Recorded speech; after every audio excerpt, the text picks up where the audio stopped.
سندھی قوم کی پہچان اس کی اپنی ثقافت اور تاریخ سے ہے۔ جن قوموں نے اپنی تاریخ بھلا دی وہ مٹی میں مل گئی۔ سندھی قوم اگر آج وجود میں ہے تو اس کی صرف وجہ یہ ہے کہ انہوں نے اپنی تاریخ اور ثقافت کی حفاظت کی۔ لیکن آج کل اس قوم کو بہت سے طعنے دیے جاتے ہیں کہ یہ سیاسی طور پر کمزور ہیں، تعلیمی نظام سے محروم۔ کیا سندھی لوگ ان پڑھ ہیں؟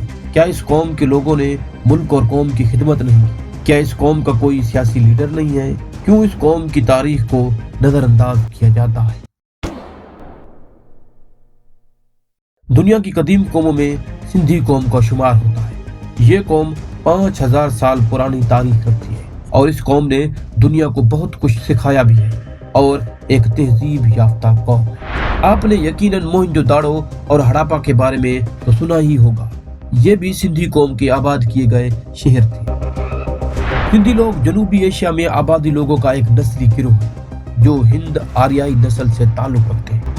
سندھی لوگ پاکستان اور بھارت میں کثرت سے پائے جاتے ہیں۔ پاکستان کا صوبہ سندھ بھی انہی کے نام سے منسوب ہے۔ سندھ کی تاریخ اس قدر قدیم اور پرانی ہے کہ تاریخی شواہد بہت کم ملتے ہیں۔ تاریخ سے صرف اتنا معلوم ہوتا ہے کہ آج سے ہزاروں برس قبل آریہ جب اس خطے میں آئے تو اس کا نام سندھو رکھا۔ آریہ اپنی زبان میں سندھو دریا کو کہتے تھے۔ وہ اسے سندھو کہتے رہے مگر رفتہ رفتہ اسے سندھ کہنا شروع کر دیا۔ اس نام نے اس قدر شہرت حاصل کی کہ ہزاروں سال بیت جانے پر بھی اس کا نام آج بھی سندھ ہے۔ سندھی لوگ سندھی زبان کو بطور مادری زبان استعمال کرتے ہیں۔ ہندی، انگریزی اور دوسری زبانوں کو بطور زبان دوم استعمال کرتے ہیں۔ بھارت اور پاکستان کے بٹوارے کے دوران 1947 میں مسلمان سندھی پاکستان سے جبکہ ہندو اور سکھ وغیرہ بھارت سے ملحق ہو گئے۔ سندھی لوگوں کی 94% آبادی مسلمانوں کی ہے جبکہ 6% دیگر مذاہب کے پیروکار ہیں۔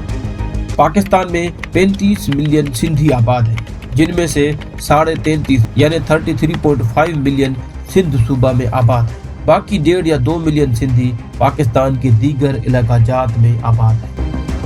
سندھ پاکستان کا جنوبی اور مشرقی حصہ ہے۔ سندھ کی صوبائی زبان سندھی اور اردو ہے۔ صوبائی دارالحکومت کراچی ہے۔ سندھ کو باب الاسلام بھی کہا جاتا ہے۔ 2023 کی پاپولیشن کے مطابق پاکستان میں صوبہ سندھ کی آبادی 5.56 کروڑ ہے۔ وادی سندھ کی تہذیب 3300 سے لے کر 1700 قبل مسیح تک قائم ہونے والی انسان کی چند تہذیبوں میں سے ایک تہذیب ہے جس نے تاریخ پر انمٹ نقوش چھوڑے۔ اس کا فروغ دریائے سندھ اور اس کے معاون دریاؤں کے کنارے پر شروع ہوا۔